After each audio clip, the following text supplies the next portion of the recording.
Weir, and I gotta tell you, I love life. But when I'm not being a husband, a father, a grandfather, an author, or a practicing chiropractor, I'm the host of the television show Loving Life with Dr. Tim Weir.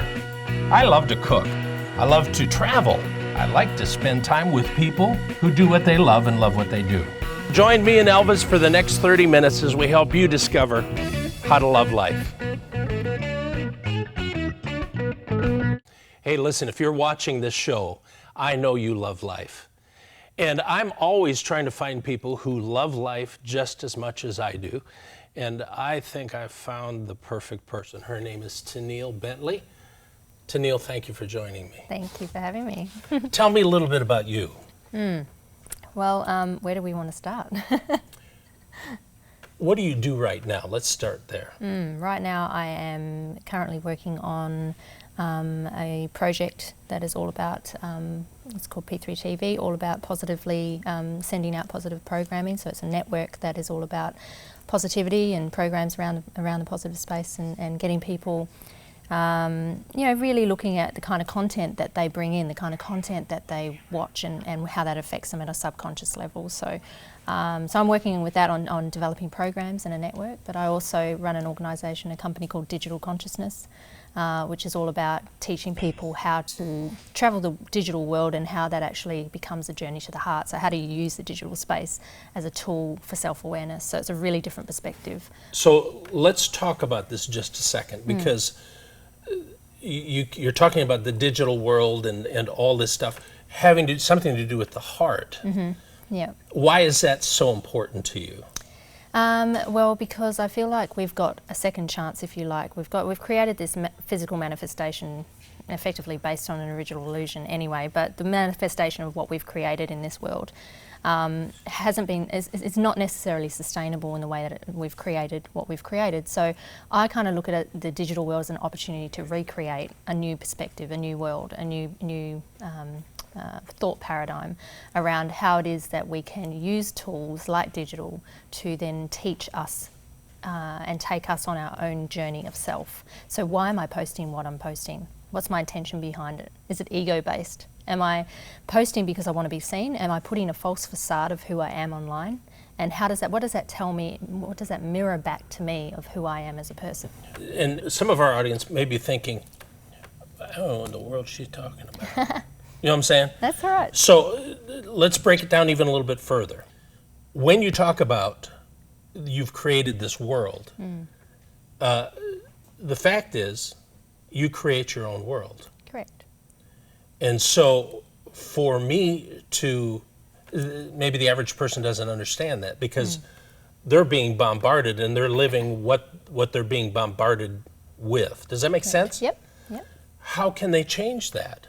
Oh, well, it's a simple well, I think if we bring it back to simplification, what we are doing is we're living within the realms of our own thought paradigms, our own belief systems, our own structures of who it is we are, our perceptions, our beliefs. And that all comes from a journey of when we're kids, we get given a blank tape, we then build that blank tape up with systems and processes and belief systems and structures of what we think is real in our world.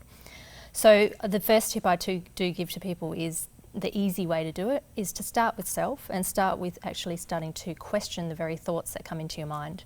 Because we kind of, a lot of people just sort of, we live in an indoctrinated system of becoming almost robots.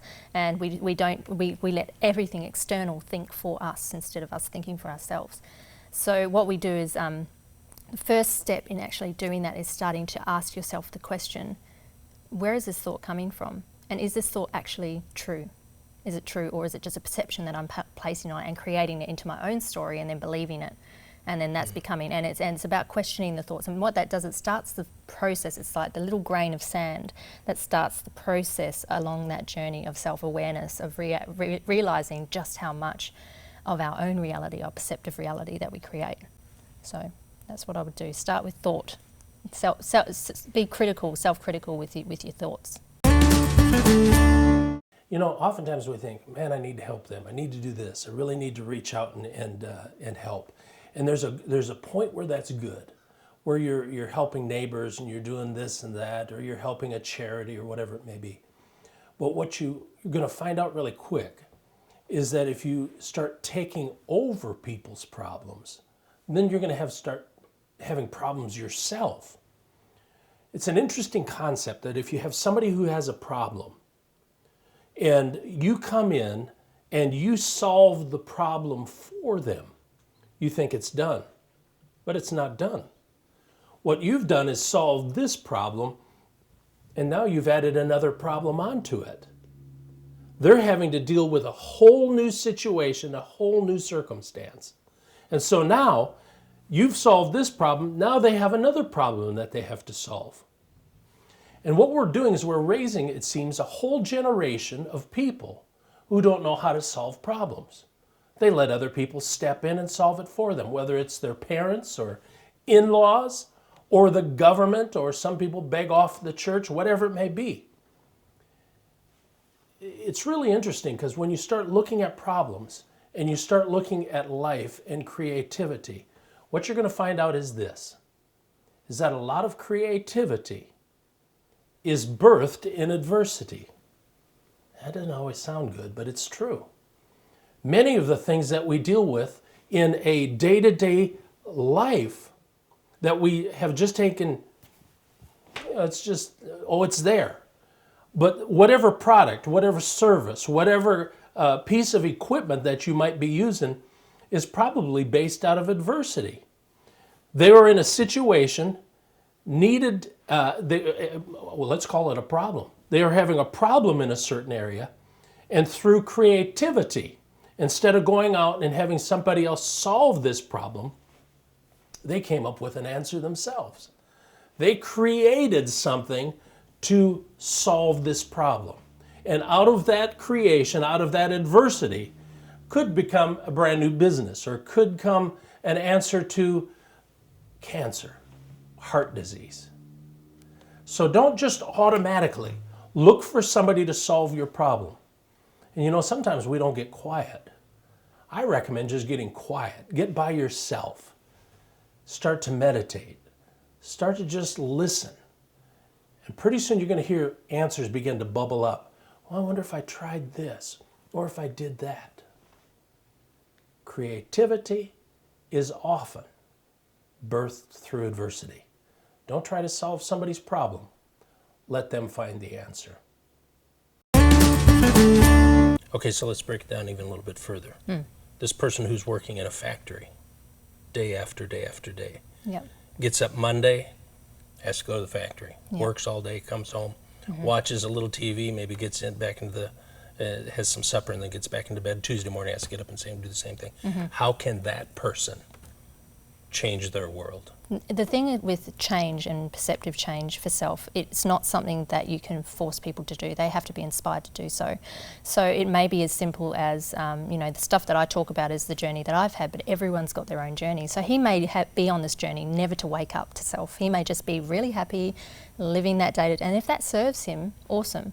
But if it's not serving him, there will come a threshold point in their life where suddenly things will break down, whether it's through disease with their body, it'll come through in the form, it has to come out somewhere. So if we're not happy and we're not congruent and we are not authentic to who it is we are, what we are actually effectively doing is if we start to suppress that, it will come out in one way, shape, or depression, disease in the body, sickness, whatever it might be, and it will come out in one form, and that is what will propel us to change. So for that person, if they're happy and they're feeling like that life is serving them and they're truly happy in that space, they may stay like that for the rest of their life. But if they're not and it's not serving them, they're either going to get sick, they're going to create cancer in the body, they're going to be, we manifest, our body talks to us. Sure. So it's tuning into that, and it's very different for every person. So the average person, how can they do that? Do you have something put together that they could come to you and say, listen, help? Yeah, well, I do run transformational workshops pretty much around the world, and I do that in partnership with people as well. And we work with people about starting the process of self-inquiry and starting to look at how do you master the self, and being more aware that we are beyond the 5 sense modalities that we have, that we are bigger than what we think. And then it's about, we teach them techniques of the first and the simple techniques of thought control, gratitude practices, starting to actually manifest your reality. I'm a master at creating a a dream board and completing everything on that. And I've been at a point in my life where I've done everything I ever wanted, and it was at a young age. And then I thought, well, what do I do now? And I was like, because I'm playing with this concept of manifestation, but there's a gap in the manifestation. Is that we've been in some systems we've been taught that, you know, you've got to, you wish it and it comes, or you manifest it, or you think about it, you create affirmations. That's surface level. We've got to delve deep into the subconscious level, and that is a road that is seldom travelled. And the reason is because we've got to face our shadow self, the darker parts of ourselves, and learn to embrace and love those parts, and then the lighter parts of ourselves, and learn to bring that into a whole capacity of self-inquiry. So the way in which they do that is the simple steps is starting to practice gratitude. When you get to a point, when you look at a plant and you cry out of gratitude, you're getting close. So it's finding that magic sweet spot. Okay. So gratitude and thought control. And really it all boils down to it's all the choices that we have to make. Life is all about choices. It is, yeah. Wow. Yeah. And looking at those choices, and do those choices serve me? There is no right or wrong in the choices that we make. It's just worth noticing. Why am I making that choice? And is it serving me? And then beginning the process of change if you want to. So if people want to get a hold of you, website, what are we looking at? Yep, TennilleBentley.com. I'm so glad you were here today. Thank you so much for the opportunity. I have a feeling we're going to hear a lot more about Tennille Bentley in the days that come. Yeah, we will indeed. Don't change that channel. We got a whole lot more coming up. Just because you're in an accident but didn't ride in one of these doesn't mean that you didn't get injured. Hello, I'm Dr. Tim Weir, and after 35 years in practice, I can tell you a lot of times an injury doesn't show up for 2 to 3 days after an accident. So if you've been in an accident, don't delay any further. Call my office today. Raleigh Spine and Injury Chiropractic. Just when you thought nobody cared. Call 790-1332 right now. We're here at Suncoast Primate Sanctuary in, is it Dunedin? No, we're actually in Palm Harbor. In Palm Harbor, Florida. And I'm with Debbie Cobb. Debbie, thank you for being with us. Oh, no problem. I'll do anything for the animals. Now this is a lemur. Yes, this is Loom. He is a lemur. They come from Madagascar. And one of the things we like to do here is educate the public on what about exotic animals and what should you or shouldn't you have. And most of all, what happens when they get out of research or when they get older. Where do these animals go? So we always want to facilitate them being able to be around other animals and being able to do that. Well, and I think most people think, well, this would make a cute pet, but... Oh, no. As you can see, he's in perpetual motion. And what we want to do is just let people see them for who they are and what they are like. Yeah. Whoop. Well, he's leaving now. So is that okay? Yeah. We're going to take the little guy. So we got... You never know what's going to happen here. So this is a young one? Here, let me give you a bowl. Okay, here you go. You hold the bowl. Let's see if we can get him interested. Hey, look. Hey, buddy. Hey, look. All right, there you go. Come on. All right, you're fine. So here, you want to... This is a younger one, and they come from FWC or from people that don't have licenses. And sometimes we'll get a mom in here. And then what we do is we get them older and help establish groups with them. Right now, Pongo's in the background trying to make faces because he wants to make sure he gets to steal the show. So, can you imagine doing this all day long? Yeah. No. So, this is Little B. Little B is also a lemur. You saw a bigger lemur earlier, and this is the smaller lemur. Do they bite? They can. Anything with teeth or beak can bite. Yeah. Little B will be put into a group with other lemurs as he gets older, so that'll be nice. And then at the same time, he'll be around his mom. Unfortunately, when we're at the zoo and stuff, when there's other animals outside, they can actually end up eating them, flying in and eating the animals on display. So we have to watch that. Here we have enclosures, which is great. All of our, oh, I love it. All the animals here. I really like pineapple, thank you. Do you? And if you notice, all the food that we feed to the animals here is donated. Really? We get $110,000 worth of donated food a year. We're very blessed with that. Boy, I'll say. Biggest thing that we need now is money for our educational classrooms, to build handicap ramps and to help get children in wheelchairs up into the classrooms. We're also building a road. But we're hoping that ambassadors like Little B here can help with that. And by you coming today, maybe you can help educate people that we are here in Palm Harbor. Our largest is a 400-pound male orangutan. We have 13 chimps. We have 80-some monkeys, 23 birds, 16 alligators and reptiles. And we just want to make a difference. We've been here since 1948, and a lot of people don't even know we're here. I was telling you earlier, when I was a kid, we used to come down from Wisconsin, and we used to come here. I know.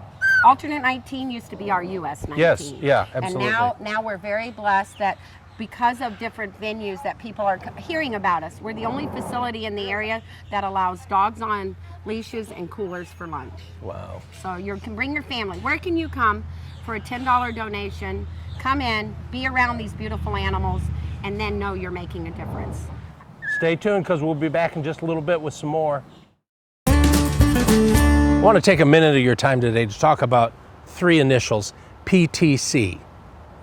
PTC stands for Present Time Consciousness. That's a lot of big words. And all it really means is be present where you're at right now at this very moment. We tend to get away from that. We tend to focus on things that take us away from where we are right now. Have you ever been talking to somebody and you're talking to them, but there's like a glaze over their eyes and you know they're really not there talking to you? They're probably out fishing in their mind, or they're thinking about what they're supposed to take home, or all those things take you away from present time consciousness. Being here at the moment right now. There are so many people who spend time not here, but back here.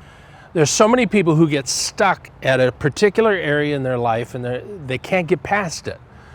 Whenever they try to do something, they go back to that particular moment in history or that time in history, in their history, and it stops them.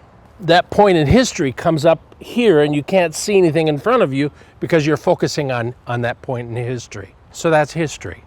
Present time, history, and then there's future. There are so many people who have their eyes on the future. When this happens, when that happens, then I'll be happy. When I have this, then I'll be able to do what I need to do.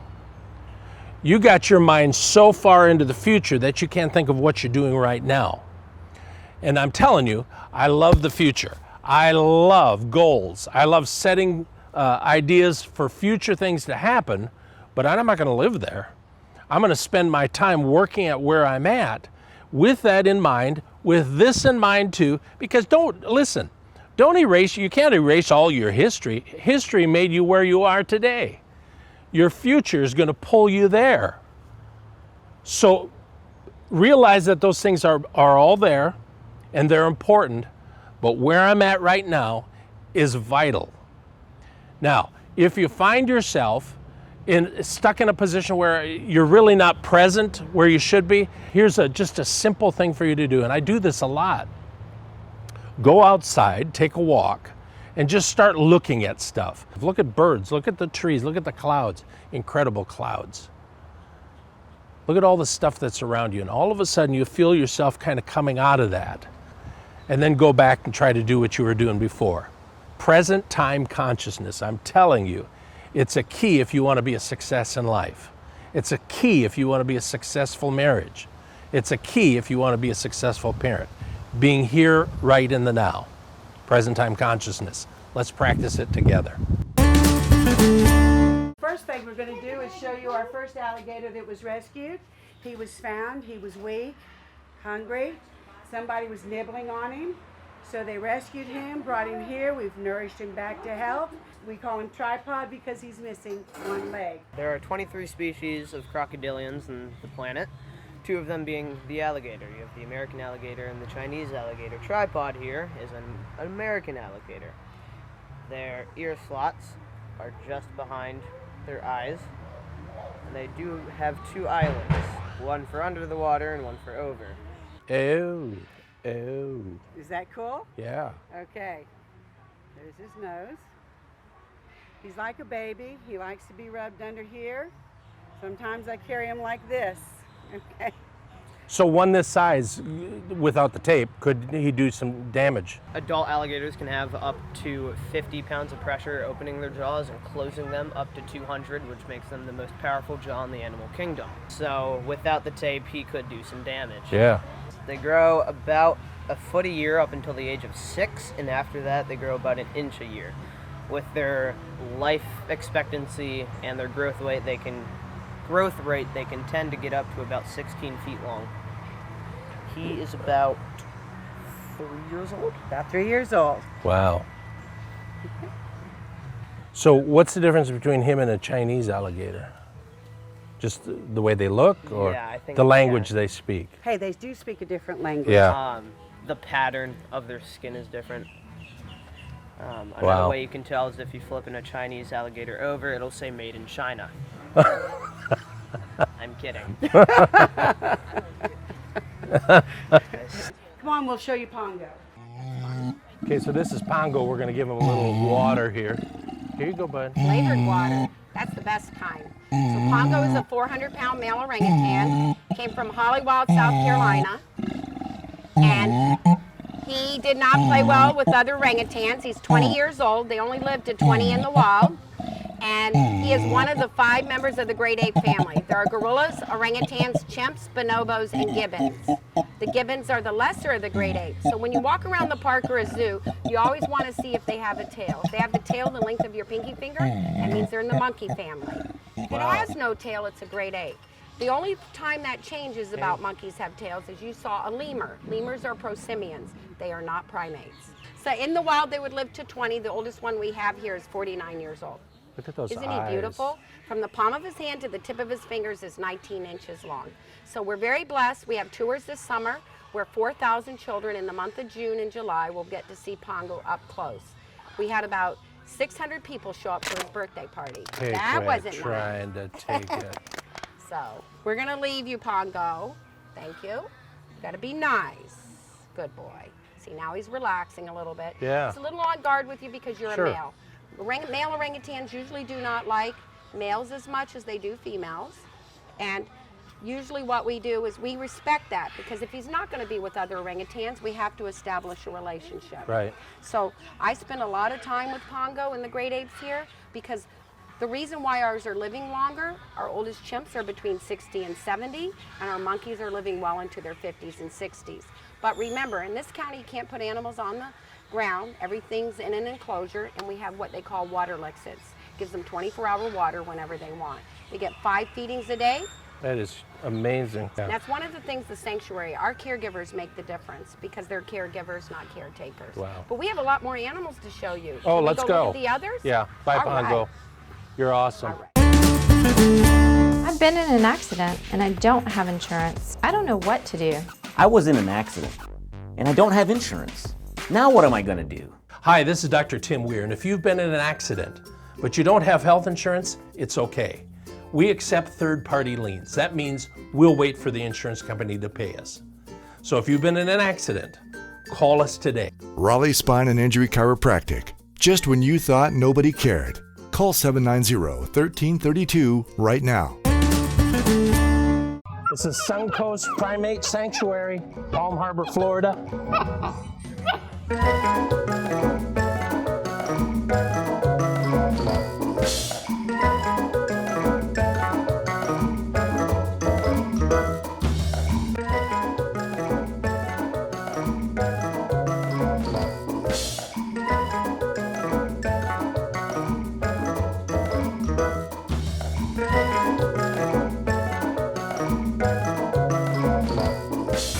You're watching Loving Life.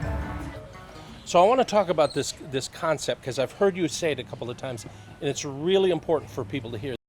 Because I hear people all the time say, well, we shouldn't be caging animals, they should be out in the wild. Well, in a realistic world, maybe that would be okay, but this is the real world. I mean, we are the real deal. These animals have to be in enclosures. There is no wild. Right. Now, Jane Goodall came to Tampa, Florida last year and said the top 4 great apes will not make it because the rainforest is being destroyed. Their areas are being depleted. We can blame everything and everybody, but remember, the alligator was going extinct. And in 1970, one person went to Tallahassee and changed that. So there is no place for these animals to go, so that's a myth. We have nursing homes for people. We need nursing homes for animals. Sure. These are enclosures. They feel valued here. They have caregivers. They feel protected.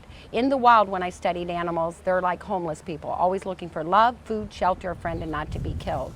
So there is no place for these animals to go. If it wasn't for places like this, for $10 you can euthanize a monkey, and for $25 you can euthanize a great ape, and there's no laws against it. Right now at the federal level, we have more animal rights laws than we have for children, and we're still losing ground. And animal rights is $1 billion industry. It's not about, for them, it's not about saving animals. It's about making money. And for us, it's about saving animals, and we need the money. Yeah. So we always believe one person changed our life here in Clearwater, Florida by walking in, by coming many years ago and dropping the first $50,000 check. Right now, we probably need between $50,000 and $100,000 for those handicap rails with the modulars that are behind us to build classrooms for our next generation, for kids to understand what do we do with animals that do not have a place to go in the wild. Right. And at the end of the day, if everybody just does one thing, we can change this. If this has been here for 60 years, we have some animals in here that are living well into their 60s, well into their 70s. You won't find ages like that anywhere in the United States. So our people and our animals make the difference. You made a difference by coming today and exposing people. A lot of people don't even know we're here.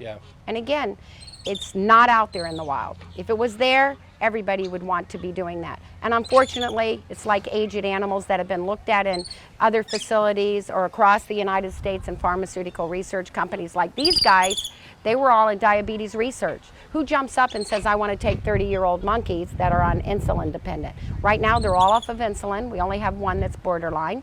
And we are trying to make that difference. That pharmaceutical company gave $250,000 to build them a home. So I know they love them and cared about them, and they check in on them.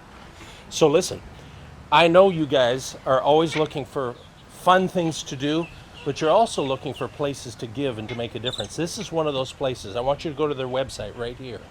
And you can go there and make a donation. Now, you're not going to make probably $250,000, but some of you can make some nice donations. You're going to literally change the lives of some animals, and that makes a difference in this world. Do it right now. Go to this website and make a difference. Stay tuned, because we'll be back in just a little bit with some more. You guys are awesome. Keep loving life. Hey, I hope you enjoyed this episode of Loving Life. The Suncoast Primate Center, wow, what an amazing place to go. Get a little lemur poop on you, but that's okay. And then Tenille Bentley, what an amazing, amazing woman. There's so much to learn about loving life. Please join me on my Facebook page. Just type in Loving Life with Dr. Weir. Join us on our YouTube channel, Loving Life with Dr. Weir, and go to my website, drtimweir.com. Until next week, keep loving life. They are not primates, so don't get confused. I'm not. Yeah. So yes, we were saying, as we were saying. Glad he's pooping on you and not me. That's okay, it's a little poop, I don't care. No, right here, I need something. I need some fruit. They have a better HMO than I do. Yeah, that isn't saying much nowadays. I know. Hey, do you have an agent or anything? Okay. The alligators love the monkeys. That's why they're loving you.